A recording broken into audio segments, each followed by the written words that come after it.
Good morning. My name is Ron Carter. We're here in New York at my small apartment.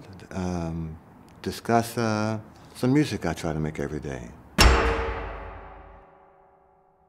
One of the things as a sideman in New York is one of our jobs is to make music we have a chance to play feel like it's ours. And I'm always surprised when I get these phone calls from out of the blue from people who I don't know, who know a record I made or a track I'm on with some of their favorite artists, and they ask me to be a part of their project, which is how I met Giorgio. I get this phone call one day from this person with this Italian accent saying, "Are you Ron Carter?" I said, "Yes, I am." And so I have this project in mind. I said, "Well, what is it?" And he tried to explain it to me on the phone, which wasn't very good for me. I said, "Well, look, send me the music.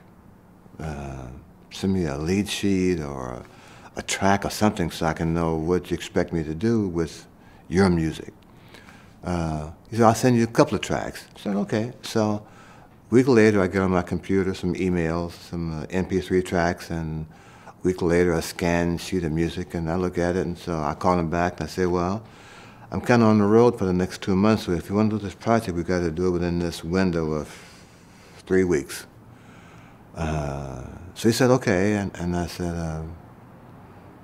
"I'll give you some studio names because I'm not sure what your budget is and what your time frame is and if the studio's available."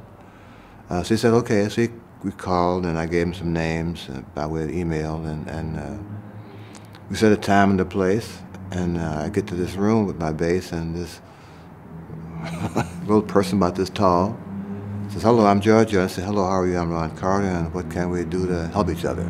He says, "I have this track for you to do." I said, "Well, I have the MP3, but as a studio, we probably have a bigger system to listen to. And so let's just play it in the room so I can hear what it sounds like with a full-blown sound system." So we go into the studio, and the engineer puts this track on there, and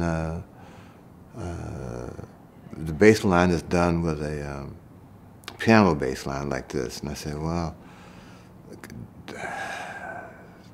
what choice do I have? I mean, do you want me to write his notes down or make my own notes? I mean, what do you want me to do with this?" He said, "Well, I want you to make the bass line on this track not necessary, and you're here to make your track work." So I said, "Okay, well, play a couple of times," and I got a pencil and paper and wrote down my version of the tune, and we ran the tape, and I think we played 2 takes because he was pretty satisfied with the first one, but I thought I had a better choice now that I had actually played with his music.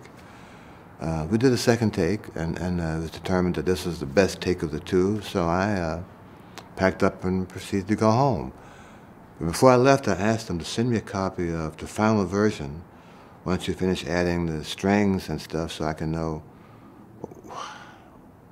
was I successful? Did my bass part help you make this track easier for you? So he said, "Okay," and we agreed, and I left home, and he went to his routines for other musicians.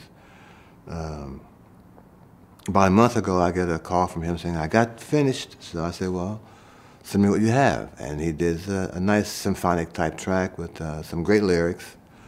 I hope my bass line makes the lyrics even more important than they were. I think that the track is very satisfactory to me. I would buy it if I heard it on radio.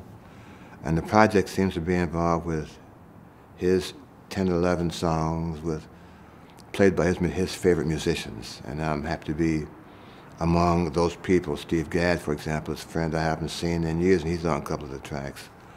I think it's a very good project. I hope him to have success with it, and I look forward to having him come to my home and sit down and listen to his music on my set. This is Ron Carter. Have a good day.